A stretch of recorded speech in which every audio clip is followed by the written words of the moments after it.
Momento. Pai, nós queremos orar em nome de Jesus, queremos te dar graça pelas nossas crianças, ó Deus, e dar graça também pela vida das irmãs, ó Deus, que vão ministrar, os adolescentes que vão ajudá-las, ó Pai, que sejam iluminados pelo Senhor, ó Pai. Que a tua graça os envolva, ó Deus, e que o Senhor, ó Pai, seja glorificado e exaltado por esse ensinamento na vida das nossas crianças e que elas cresçam, Senhor, diante do Senhor. É o que eu oro em nome de Jesus. Amém. Amém. Deus abençoe.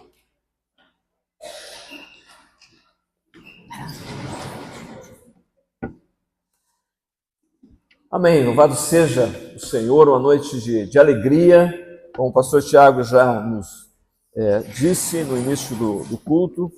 Momento de alegria porque nós tivemos, então, aqui a eleição dos nossos oficiais, tanto para diaconato como também para o presbiterato. E um momento de muita alegria, porque nós temos aí as pessoas se compromissando com a obra do Senhor.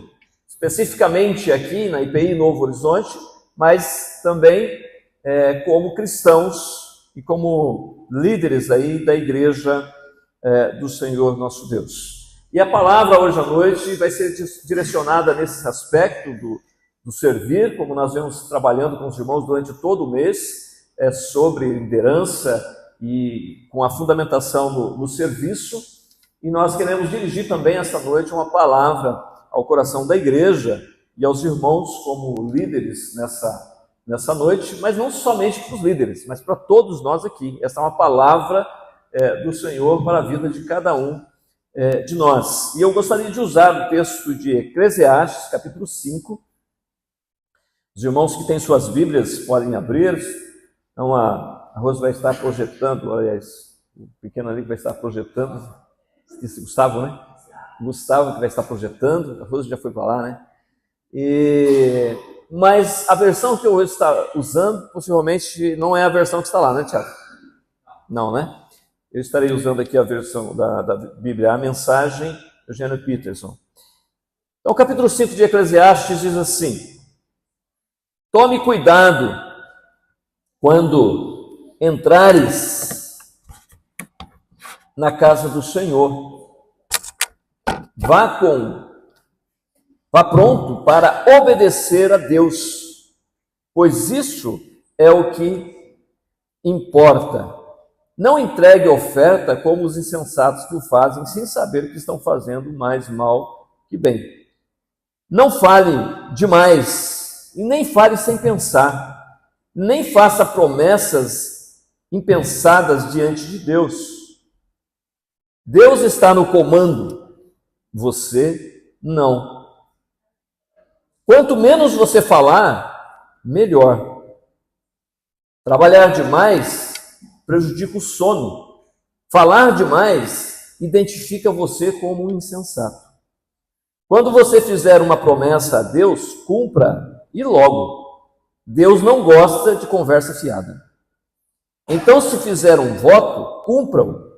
É melhor não fazer voto algum que fazer e não cumprir. Não deixe que sua boca faça de você um pecador. Quando chamarem para dar explicações, não venha com a conversa. Desculpe, não foi bem isso que eu quis dizer. Porque se arriscar, quer que Deus destrua tudo o que você construiu? Mas, contra tantos absurdos, ilusões e conversa fiada, há uma verdade que se distingue, e é a mais pura. Tema a Deus. Amém? Tema a Deus. Capítulo 12, ele encerra também dizendo: o que devemos ter e guardar de tudo o que tem teme ao Senhor e guarde os seus mandamentos. Nossa mensagem dessa noite é: tema a Deus. Teme a Deus. Irmãos, quando nós olhamos para esse livro de Eclesiastes, alguns atribuem a Salomão, e a literatura rabínica diz que ele escreveu isso na sua velhice. Escreveu isso aqui na sua maturidade, quando ele escreve o livro de Eclesiastes. E é uma reflexão profunda e madura sobre a vida. Eu gosto muito de ler Eclesiastes. Alguns não gostam, né? Porque acham que é confuso, tem muitas indagações, mas eu gosto muito de ler Eclesiastes e hoje ele nos chama a atenção sobre o temor a Deus. Quando nós vemos o contexto aqui desse texto, nós vemos no capítulo, por exemplo, anterior, o contexto imediato desse texto, nós vemos ele falando sobre o fato de pessoas que não temem a Deus. Ele diz assim, alguns versículos iniciais do capítulo 4, ele diz: depois voltei minha atenção para a terrível violência que existe no mundo, as lágrimas dos oprimidos que nunca receberam nenhum consolo, as vítimas inocentes esmagadas por seus opressores, sem que ninguém fizesse nada. Então imaginei que os mortos são mais felizes que os vivos. E melhor ainda, é aquele que nunca nasceu, que nunca viu toda essa crueldade praticada na terra. Fiquei chocado. Descobri que tudo que se faz é motivado por ambição e inveja. Que loucura! É tudo inútil. É nadar contra a maré. Esses primeiros versos mostram que o contexto de pessoas que não temiam a Deus. E aqui, qual é a pessoa que não teme a Deus? O explorador. Existem pessoas no mundo e na sociedade que vivem só para explorar o outro. E a sua riqueza e as coisas que ele tem, ele adquiriu na exploração do outro. O texto da palavra diz assim que do suor do teu rosto comerás do teu pão. Mas segundo Eclesiastes, tem aqueles que comem e que se banqueteiam do suor do rosto dos outros. Esses são os exploradores. Esses são os corruptos. Esses são os políticos dos nossos dias, ou melhor, os politiqueiros dos nossos dias. E aqui a palavra diz também, a estes homens que não temem ao Senhor, a estes homens é tudo inútil, é nadar contra a maré. Eles podem enriquecer, eles podem achar que eles têm o poder de tudo sobre a vida dos outros, mas perante Deus não é assim. Porque é pessoa, homens e mulheres que não temem a Deus. Esse é um tipo de pessoa que não teme ao Senhor. Esse é o contexto. Também, ainda ele diz mais, no versículo 7 e 8 ele fala: e então vindo outro absurdo da vida, o homem solitário, completamente sozinho, sem filho, família ou amigos, e ainda assim trabalha como louco, noite e dia, sem parar. Era compulsivo, sempre queria mais e mais. Nunca parava para se perguntar: por que estou trabalhando feito um burro de carga, deixando de me divertir? E quem se importa? Que grande absurdo, completamente inútil. Esse é um outro tipo de pessoa que não teme ao Senhor. Esse é o avarento. Aquele que ama as coisas materiais mais do que a Deus.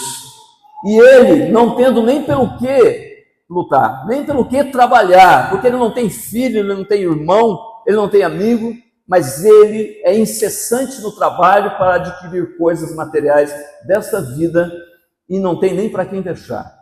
Tá? E passando até, como diz o Eclesiastes, é o absurdo de muitas vezes ele não absorver ou ele não se apropriar daquilo até que ele ganha, porque ele ama a riqueza, ele ama o mamon. E Jesus disse: não há possibilidade de nós servirmos a dois senhores, ou a Deus e as riquezas. E a palavra do Senhor nos diz também em Provérbios, diz: se as suas riquezas aumentam, não colocais nela o coração.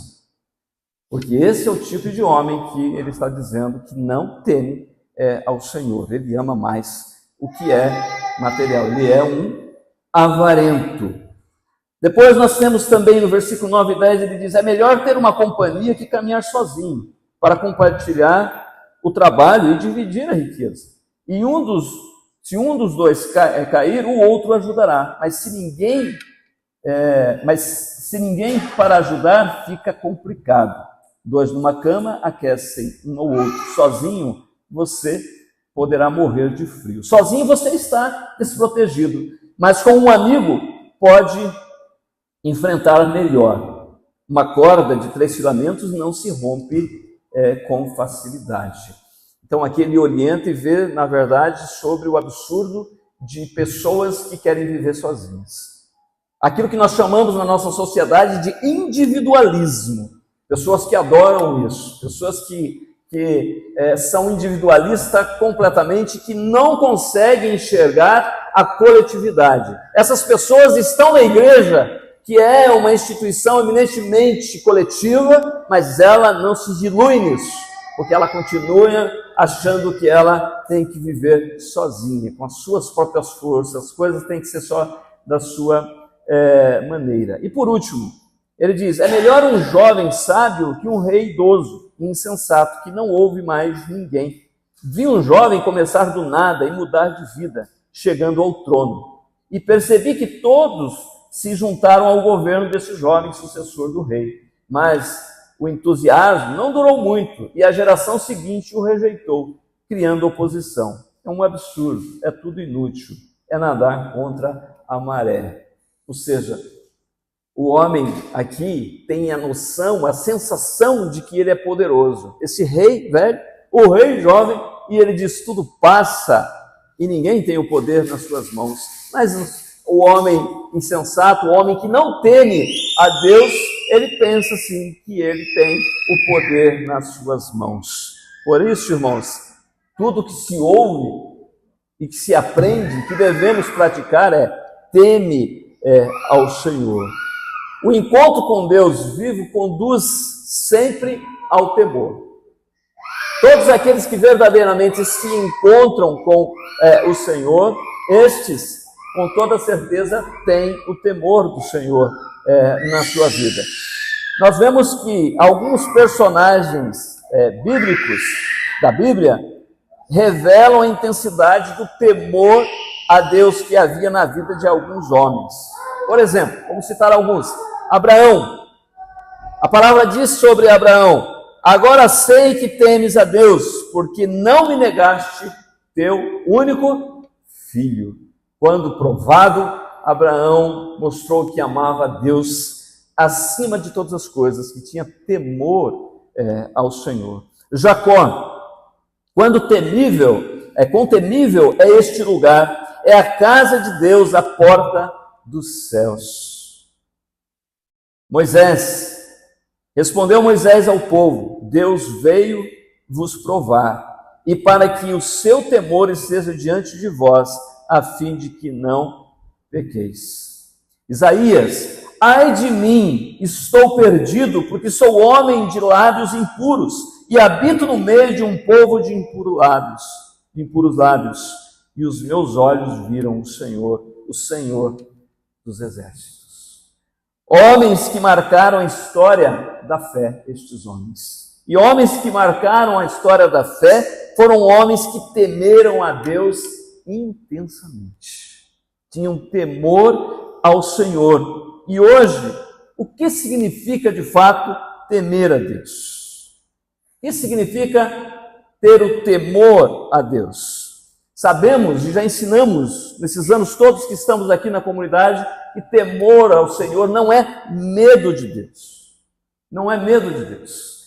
Sitiados pelo medo, muitas vezes vivemos, mas não medo do Senhor. Podemos explicar que temer de fato ao Senhor é quando nós olhamos para o Senhor sabendo que Deus é Deus e que existe uma distância enorme do homem e Deus, onde nós reconhecemos a soberania dele, onde nós reconhecemos a santidade dele, onde nós sabemos que Deus é Deus e nós somos nós. É por aí que começa o temor a Deus.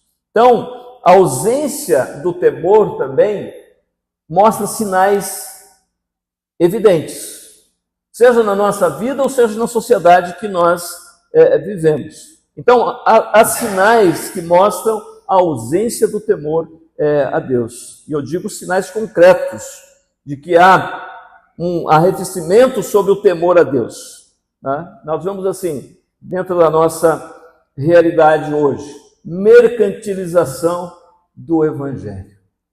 Olha, irmãos presbíteros, diáconos e demais irmãos, e nós pastores, somos líderes e temos que sim, em dados momentos, falar de forma muito clara sobre a mercantilização do Evangelho. O apóstolo Paulo denunciou isso, dizendo: nós não somos como os demais que mercantilizam a fé. Mas nos nossos dias, muitas igrejas se tornaram conhecidas não por sua qualidade de vida espiritual, mas pela avidez com que contam o dinheiro arrecadado. Infelizmente, essa é a realidade daqueles que nós dizemos que se chamam de evangélicos neste país. E eu digo para os irmãos que eu penso 2, 3 vezes hoje, quando alguém no meu colégio, ou na rua, ou quando eu converso com alguém, pergunta: você é evangélico ou é católico? E eu penso 2, 3 vezes para dizer que sou evangélico. Eu geralmente tenho me denominado como cristão. Eu sou cristão, porque já não vivo mais como vivia há 30 anos, 20 anos atrás, em conselho de pastores, porque vejo que, na verdade, a igreja evangélica está aí, muitas vezes, infelizmente, está nessa avidez. Tornam-se conhecidas pela habilidade de vender ilusões para os carentes. Tornam-se conhecidas pelo enriquecimento rápido de seus líderes. Comentando há algum tempo um escândalo de uma dessas igrejas de mercado, uma repórter falou uma coisa que me chamou a atenção naquela reportagem. Ela disse assim: nossa, parece que o principal critério para ser pastor em uma dessas igrejas é não temer a Deus. É não ter medo, não ter temor a Deus. Aquela repórter chegou a esse ponto. E é assim que muitas vezes, infelizmente, a sociedade está olhando não para a igreja de Jesus, mas para a igreja evangélica neste país. E nós somos chamados como líderes para falar aquilo que é preciso ser falado. A banalização, muitas vezes, das revelações e profecia. Um tempo atrás, fui numa igreja neopentecostal, e nessa igreja se dizia muito em profecia, no aspecto de determinar vitória, cura e libertação. Eu olho muitas vezes para muito grito e muita coisa nas igrejas, e muita falação nas igrejas, mas são profecias que parecem mais brincadeira ou entretenimento das pessoas do que de fato profecia. Quer saber de profecia? Leia o livro de Ezequiel, Jeremias, e veja quem são os profetas de Deus. Profetas de Deus como Jeremias, que se recusava muitas vezes ao seu chamado, porque na verdade ele era um homem que tinha que denunciar, falar contra os príncipes, falar contra os sacerdotes, falar contra, em dados momentos, até o povo de Israel, falar a verdade. Isso era a profecia. Tinha que muitas vezes arrancar, destruir, derribar, para aí sim edificar e plantar. Por quê? Porque havia a banalização de revelações e profecias, como nós vemos muitas vezes isso acontecendo. Hoje nós não falamos mais, mas antigamente, hoje nós não revelamos mais, mas antigamente nós tínhamos aquelas câmeras, Kodak, e nós chamávamos muitas vezes os crentes de Kodak, porque só vivia atrás de revelação e de revelação. Esse era o chamado crente Kodak. E a palavra está dizendo assim: não te precipites com a tua boca, nem o teu coração se apresse a pronunciar palavra alguma diante de Deus. Mas tem pessoas que têm a língua solta e diz que é profeta, é profetiza, é isso, é aquilo. Nós somos chamados para ter cuidado com o que falamos. Abrimos a nossa boca porque estamos falando em nome de Deus, que Deus é santo, e nós temos que ter um tremor, um temor santo quando falamos de Deus, quando exercemos aquilo que Ele nos chamou. Como Jeremias: eu não quero isso, mas faço porque devo obedecer ao Senhor.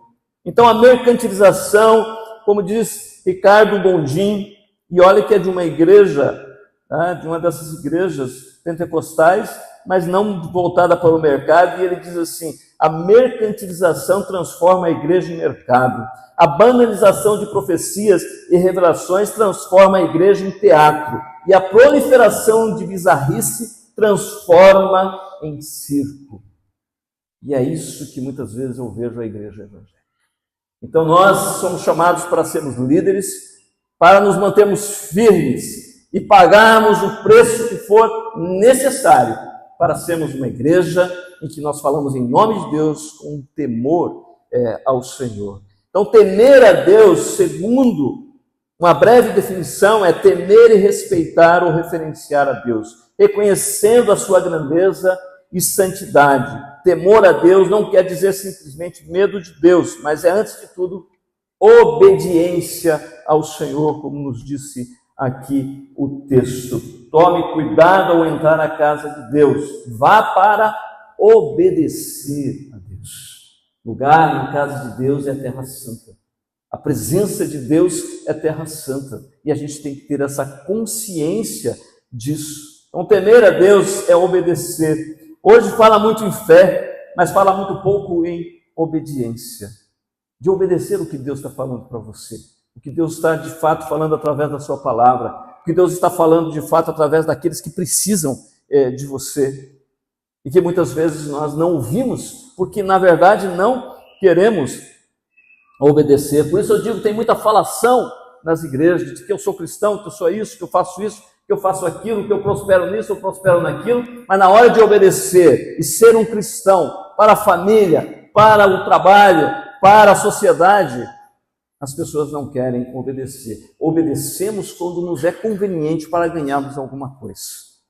Mas obedecer a Deus vai além disso. Essa semana, infelizmente, uma família precisando, eu visitei a família e vi que o pai ali, de um filho, estava passando por uma luta.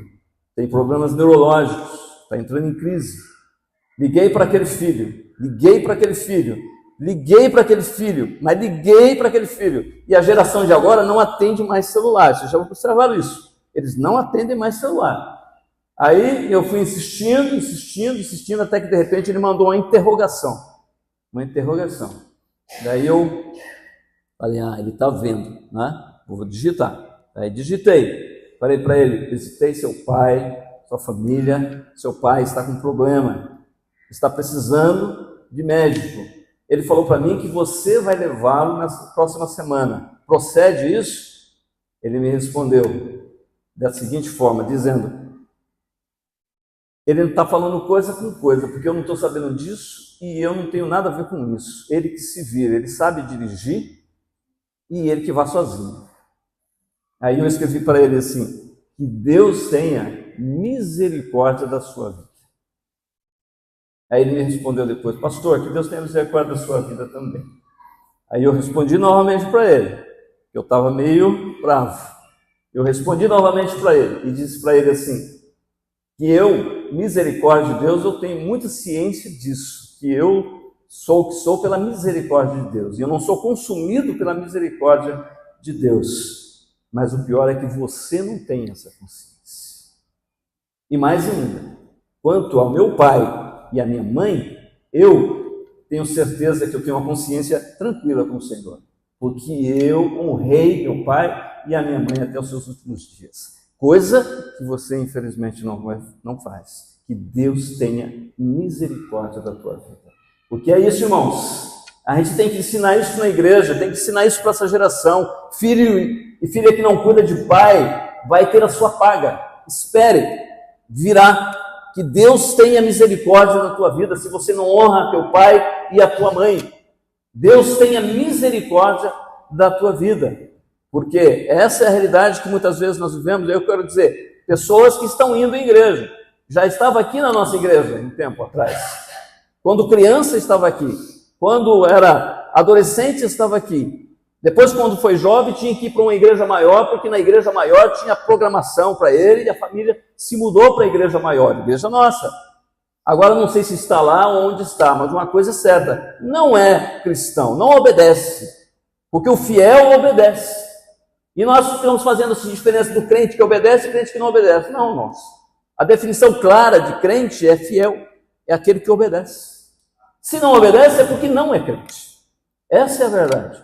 Temor ao Senhor é justamente isso. Então, de tudo que tem se ouvido, diz a palavra, teme ao Senhor e guarda os seus mandamentos. Aqui diz: guarda o teu pé quando entrares na casa de Deus. Tenha cuidado, não te precipite com a tua boca, seja poucas as tuas palavras. Quando fizeres um voto, não tarde a cumprir. O que ele está falando assim, não seja de muita conversa, seja de ação. Não seja de muito falar, mas seja de fazer. É isso que diferencia você. É isso que vai fazer diferença na vida de outras pessoas. Então, temer a Deus é ser obediente ao Senhor. Olhe para a sua vida. Em que você não está obedecendo ao Senhor? É importante lembrar que temer ao Senhor é quando você obedece a Ele. Temer ao Senhor é ser sábio. Segundo, definição de temer ao Senhor é ter sabedoria, que é o que a palavra nos diz. Salmos 111, verso 10 diz: a igreja o temor do Senhor é o princípio da sabedoria. Temor ao Senhor é o princípio da sabedoria. Então, quando uma igreja onde há o temor do Senhor, é uma escola que ensina sabedoria. Sabedoria para viver. Hoje nós somos uma sociedade que temos muita ciência, pouca sabedoria, muita informação e quase nada, muitas vezes, de sabedoria. Então, a maior necessidade das pessoas hoje é aprenderem a viver a sabedoria. E começa esse aprendizado em temer ao Senhor. Teme ao Senhor. É isso. Temer ao Senhor vai te dar sabedoria. E viver com sabedoria é sinal que você teme ao Senhor. E olha quando algumas coisas importantes que nós aprendemos no temor do Senhor. Ou seja, o temor do Senhor nos dá sabedoria para viver com o que nós temos. Com o que nós temos. Ouça, melhor é o pouco com o temor do Senhor do que um grande tesouro e com ele a inquietação. Sabedoria. Nós estamos falando que você tem que se colocar lá e ficar lá embaixo do explorador. Não é isso. Mas está falando que você tem que ter sabedoria de viver com aquilo que você tem. Ou seja, como foi nos colocado aqui no início do culto, gratidão a Deus. Agradecer pela tua roupa, nossa irmãzinha que lembrou aqui. Agradecer por aquilo que você tem. Se você ama o que você tem, é o necessário que você precisa. A igreja não foi chamada a ensinar ninguém a ficar rico. A igreja foi chamada a ensinar a temer ao Senhor, a ensinar as pessoas a temerem a Deus, ao Senhor Jesus Cristo. E não usar o nome de Jesus em vão, o nome de Deus em vão, de qualquer forma, de qualquer maneira. Porque os demônios vão dizer: Paulo eu conheço, Jesus eu conheço, mas vocês com essa prática eu não conheço. E o mundo diz isso para a igreja evangélica de hoje. Diz dessa mesma forma. Conheço a riqueza de vocês. Sei que realmente show vocês sabem dar. Sei que vocês querem mandar também politicamente no país. Mas eu conheço Jesus. Mas não vejo nada de Jesus em vocês. E é por isso que nós vemos cada vez menos pessoas convertidas realmente. Com transformação de vida, porque as pessoas não veem temor do Senhor. Quero desfazer até aquela ideia em relação à questão do templo sendo o centro do temor a Deus. Estar no templo é temor a Deus. Mas temer a Deus não é apenas ficar no templo, ou gritar no templo, ou ficar em silêncio no templo. É gritar nas ruas, a favor da vida. E eu quero usar aqui o exemplo de duas pessoas, Sifrá e Puá.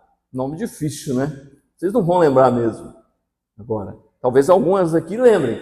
Uma Terezinha não está aqui, senão de repente lembraria. Mas assim, essas duas pessoas eram duas parteiras. Lá em Êxodo, capítulo 1, verso 15 a 22, está narrando isso para nós. E eu quero invocar aqui a lembrança dessas duas pessoas. São dois belos exemplos de temor a Deus.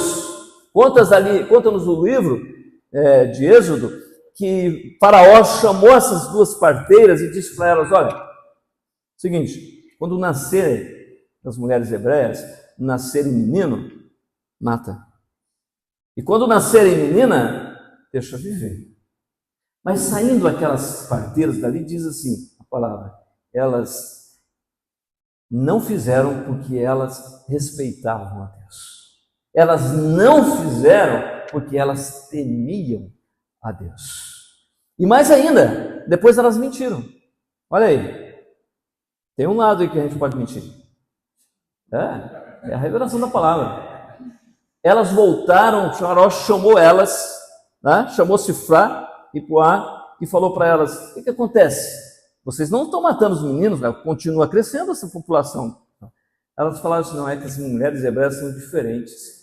Antes de dar a luz, as parteiras não dá tempo de chegar, elas já deram a luz. Elas mentiram. Não era isso que elas estavam dizendo. Mas elas mentiram por quê? Porque o bem maior é a vida. O bem maior é a vida. E nós temos que lutar pela vida. Talvez aquele fundamentalista bem carola, ele vai falar: não, né? Mas aquele que entende o que é o princípio, entende que a vida está acima de tudo. E nós temos temor a Deus, é nós lutarmos pela vida. É isso que estamos falando. Além de gritarmos dentro do templo, temos que gritar pelas injustiças que são cometidas com aqueles que são mais frágeis, onde as vidas estão sendo tiradas. Seja Israel, seja o Irã, tirou vida. Você não concorda com isso. Ninguém é levantado para dizer: eu sou povo de Deus e eu tenho o direito de matar e exterminar vidas inocentes. Por isso, ser cristão é temer ao Senhor e lutar, sim, pela vida. É servir o próximo que está com a vida ameaçada, como fizeram aquelas parteiras. Temer a Deus não é apenas cantar: tuas obras te coroam. É ficar calado e não ficar calado diante da morte da natureza. Como é que nós fazemos isso, irmãos?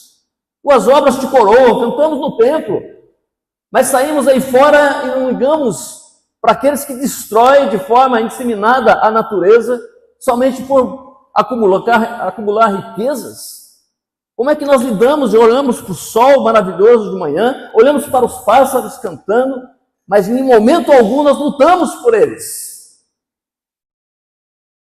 Temer ao Senhor é lutar pelas obras do Senhor. Pelas obras do Senhor. Temer a Deus não é apenas fechar os olhos e orar silenciosamente, é abri-los e enxergar a sacralidade que tem a vida. Que tem a vida. E por isso, como diz Eugênio Peterson, é a oração, né, catafática, que é a oração que eu faço de olhos abertos. Eu enxergo. Não é só fechar os olhos, apofático, não. Também catafática de enxergar, eu estou olhando para aquilo que é de Deus. O cristão tem olhos abertos, tem discernimento, e devemos ter essa noção. Temer a Deus não é apenas reverenciá-lo então no templo, mas é reverenciá-lo em cada ser vivo, sabendo que cada ser é sim um templo de Deus, porque foi Deus que o fez. Agora, se ele é uma vida, um templo do Espírito Santo, ele está em Cristo. Mas a sacralidade da vida é importante. Não é possível que nós dizemos que amamos a Deus, mas não amamos aqueles que estão sofrendo. Não amamos aqueles que precisam de nós. Muitas vezes, ao ponto da igreja chegar, de um filho olhar para o pai e diz: ele que se vire, ele que cuide da vida dele. Pai é pai, mãe é mãe. Ou é porque ele não foi pai, ou é porque você não foi filho, ou não é filho. Mas pai é pai, mãe é mãe. E a palavra não diz que você tem que honrar somente aqueles que são bonzinhos. Você tem que honrar aqueles que Deus colocou na sua vida. Por isso, meus irmãos, belos templos inspiram muitas vezes referências de temor. Acho bonito até as nossas igrejas aqui em Maringá, que estão crescendo e que estão fazendo belos templos. Maravilhoso, sou totalmente favorável. Temos que ter mesmo. Mas a nossa vida não tem que ser baseada somente em belos templos. Temos que fazer da nossa vida templos. Temos que conversar e relacionar com as pessoas, sabendo que isso é um templo de Deus. E não somente no templo, mas olharmos para o acolhimento. O acolhimento, como nós dissemos, o Tiago é um dos grandes pregadores disso. E não só pregador, mas praticante disso, de acolher aquele que realmente precisa. E nós temos que olhar em todas as áreas da nossa vida e ver isso. Quem é que de fato mais precisa. Na moderação do nome de Deus. Pense antes de falar que foi Deus que falou para você falar. Pense nisso. Se foi Deus que falou para você falar, fale. Se Deus foi que falou para você ficar quieto, fica quieto. Mas se não foi Deus, não fale, não brinque. Temos que ter temor ao Senhor. Na gentileza para com as outras pessoas é demonstrado o temor de Deus na nossa vida. E sermos gentis uns com os outros. Sermos amorosos uns com os outros. Fazemos a possibilidade, sim, da família, da igreja, ser, sim, a nossa família da fé. E precisamos ser gentis uns com os outros, como nós somos lá em casa. E se você não é na sua casa, é por isso que você não é na igreja. E se você é na igreja, você deve ser na sua casa. Gentileza. E gera gentileza. Jesus disse que aquilo que você quer que os outros façam para você, façais também. Não é isso? Você quer ser maltratado? Você gosta de gente que não é gentil? Não gosta. Então, seja gentil. É o temor do Senhor que fará você ser gentil. Na contemplação e no cuidado, como já dissemos, com a criação de Deus. Sim, então temer a Deus é, antes de tudo, promover a vida no dia a dia. É promover a beleza da vida. É reverenciar Deus, reverenciando a sua criação, seja no homem, seja na natureza.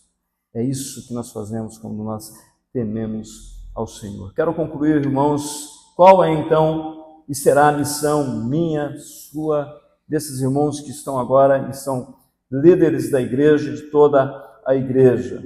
É promover o temor a Deus. Como? Tendo temor a Deus como obediência. Vivendo e produzindo sabedoria. Promovendo a vida. Igreja, circo, há muitas.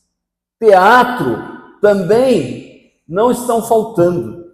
Igreja, mercado, a cada dia aparece uma nova com portas abertas. Igreja, templo, onde há temor, é coisa cada vez mais rara.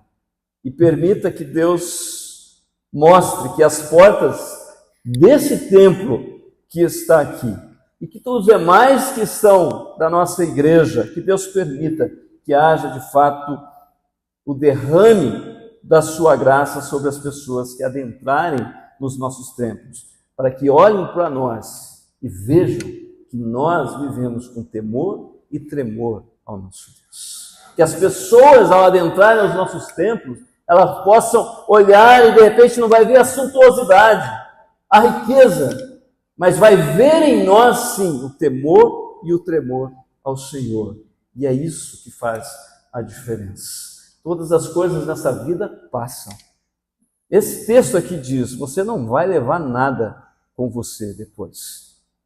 E o que tens, disse Jesus, para quem serás? Mas aquilo que nós fazemos para o Senhor, isso vai repercutir na eternidade. Que Deus tenha misericórdia da Igreja Presbiteriana Independente do Novo Horizonte, da Igreja Presbiteriana Independente do Brasil, para que nossos templos sejam templos onde há o temor e o tremor ao Senhor nosso Deus. Amém? Que Deus assim nos abençoe. Curva a sua cabeça, vamos orar em nome de Jesus. Bondoso Deus e maravilhoso Pai, nós queremos te louvar e te agradecer por esta mensagem. Deus. Te louvo, Senhor, porque o Senhor é aquele que constituiu essa igreja. E também, Senhor, essa liderança que hoje está aqui. E em nome de Jesus, o que nós queremos colocar, Deus, é que o Senhor esteja trabalhando não só no coração deles, mas também no coração de cada um dos irmãos que aqui se faz presente, ó Deus. E que o nosso viver, ó Deus, seja um viver realmente que demonstra o temor e o tremor ao Senhor. É o que eu oro no precioso nome do Senhor Jesus. Amém. Amém, irmãos? Deus abençoe. Estou muito feliz nessa noite, porque nós oramos 2 meses para essa eleição. E tudo correu até aqui, está ocorrendo da melhor forma possível. Por isso estou muito feliz, com alegria, de que vivemos vidas se apresentando para servir ao Senhor. E agora eu gostaria então de nós chamarmos os nossos eleitos nessa noite, tanto para o presbiterato como para o diaconato, para virem aqui à frente neste momento. Vou chamar então para o presbiterato, foram eleitos os nossos irmãos, irmão Danilo, que vem aqui à frente comigo, também nosso irmão Cido, Marcos e Oséias. Podem se colocar aqui. Também para o presbiterato, nós temos a Ivone, diaconato. Ainda bem que tem ajudante, né? Para o diaconato, nós temos a Ivone, a Kéris e o Márcio. Deixa eu procurar aqui. A Fátima, a Roseni e o Lucídio e a Priscila não conseguiram ficar? Não estou vendo eles. Oi? Não estava bem, né? Infelizmente vai ficar para um outro momento então. Ok, irmãos, então nós queremos proceder neste momento para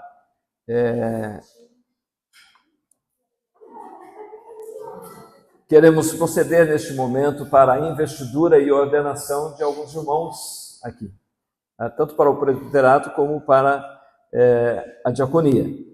Então, irmãos, a palavra do Senhor nos instrui, através também aqui do nosso manual de culto da Igreja Presbiteriana Independente do Brasil, e eu vou ler isso para os irmãos, porque é uma ocasião que assim requer isso.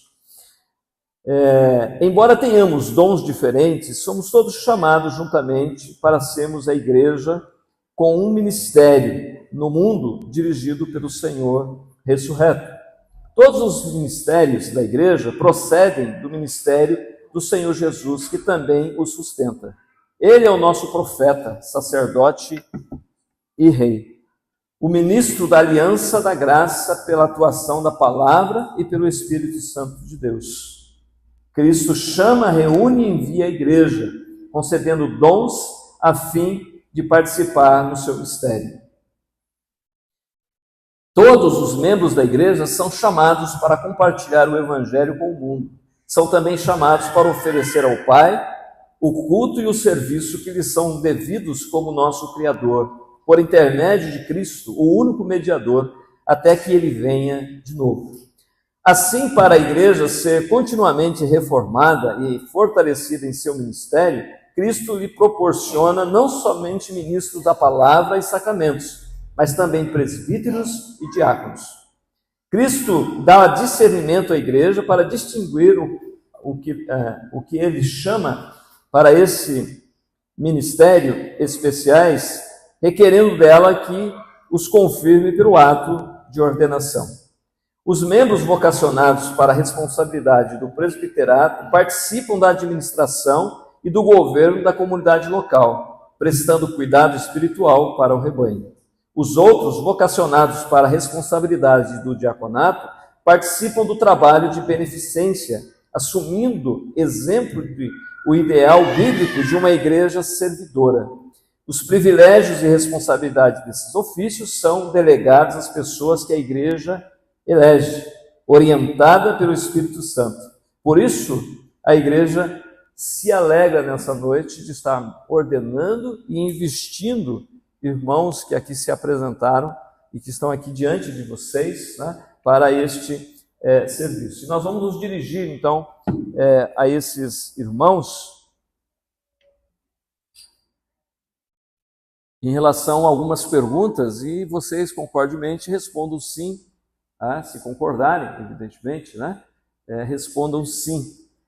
Então, eu me dirijo aos irmãos. Confirmam aceitar e sustentar os símbolos de fé adotados pela Igreja Presbiteriana Independente do Brasil, bem como a sua estrutura funcional, governo e disciplina? Sim.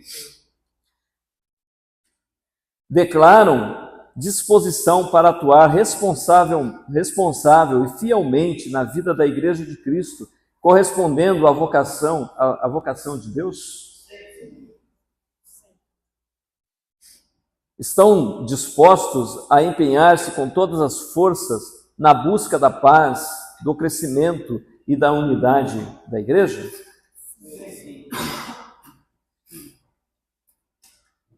O Senhor, então, os abençoe e conceda da sua graça para as declarações que vocês acabaram de fazer agora perante Deus e perante o rebanho, a sua igreja. Okay? Eu peço aos irmãos da igreja que fiquem em pé neste momento. E eu vou me dirigir aos irmãos agora, tá? E os irmãos também, concordemente, né, se assim for o desejo, também concordem. Então, irmãos, nós nos dirigimos, esses irmãos que agora aceitaram e aqui professaram diante de Deus e da igreja, vocês aceitam e prometem apoiá-los, respeitar suas decisões de liderança no serviço de Jesus Cristo como único cabeça da igreja? Sim. Que o Senhor também, então, abençoe e conceda a graça aos irmãos de serem fiéis também em se submeter à obediência à liderança dos irmãos que se apresentam conosco. Quero, neste momento, proceder à ordenação. A Fátima vai ser ordenada, os irmãos vão sendo investidos, e também o Oséias vai ser ordenado, e os demais irmãos estão investidos. Então, nós vamos fazer da seguinte forma: vamos colocar os nossos irmãos, peço que os irmãos que vão ser ordenados fiquem aqui comigo, aqui à frente, e se ajoelhem aqui, Fátima e Oséias, e vou chamar os nossos presbíteros para que nós possamos impor as mãos. Vou chamar o pastor Tiago para fazer a oração de ordenação desses irmãos. Venham aqui, os irmãos vão impor as mãos. Presbítero Mauro também, venha conosco aqui à frente, presbítero Elias, os demais irmãos também da nossa igreja, Lourdes, todos que são ordenados já, venham à frente para estender as suas mãos aqui neste momento. Delino? Dídio, o pastor Dídio está aqui.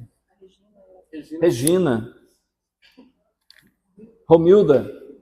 Irmãos, todos os irmãos que já foram ordenados como diaconisa, irmã Carmen também, não sei se ajude ela, Romilda, vê se irmã Carmen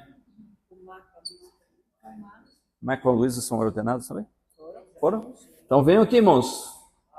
Todos que tenham ordenados, já foram ordenados na igreja, venham aqui para estender as suas mãos sobre esses irmãos. Vamos já juntar mais próximos deles, irmãos, fica mais perto aqui. Ok? Estendam as suas mãos e nós vamos ordená-los ao ministério com a oração que o pastor fará neste momento. Estendam as suas mãos, irmãos. Santo Deus de poder, glorificado seja o seu santo nome. Amém. Senhor, obrigado por esse momento santo na vida da tua igreja. Amém. Momento onde os nossos irmãos, a irmã Fátima, o irmão Oséias, se colocam à disposição do Senhor. Amém, Jesus, Pai. para a aplicação do Evangelho, para a condução da tua amada e santa igreja, Senhor. Que eles colocaram, Senhor, os seus dons, os seus talentos, o seu amor diante do Senhor, para a condução da administração da igreja, através do irmão Oséias. E também para a condução de todo tipo de assistência ao outro, ao servo, Senhor, através da irmã Fátima. Que o Senhor continue abençoando, que o Senhor unja seus corações com sabedoria, com amor, com compaixão. Senhor Deus, que o Senhor possa continuar conduzindo o ministério presbiteral dessa igreja. Amém, que o Senhor possa continuar conduzindo a mesa diaconal dessa igreja, para que essa igreja continue sendo um braço legítimo do Evangelho, do amor, da graça, da misericórdia de Jesus Cristo, Senhor, nesse bairro, nessa cidade. Senhor, nós os ordenamos, no nome do Pai, do Filho e do Espírito Santo de Deus. Amém. Amém. Amém, irmãos. Amém. Louvado seja Deus. Cumprimento. Pode os irmãos cumprimentar. Se abençoe.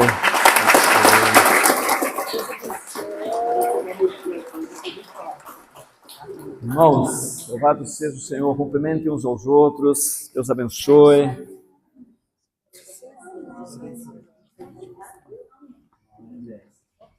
Amém, louvado seja Deus. Eu quero daí então que os irmãos agora se cumprimentem, os irmãos que foram eleitos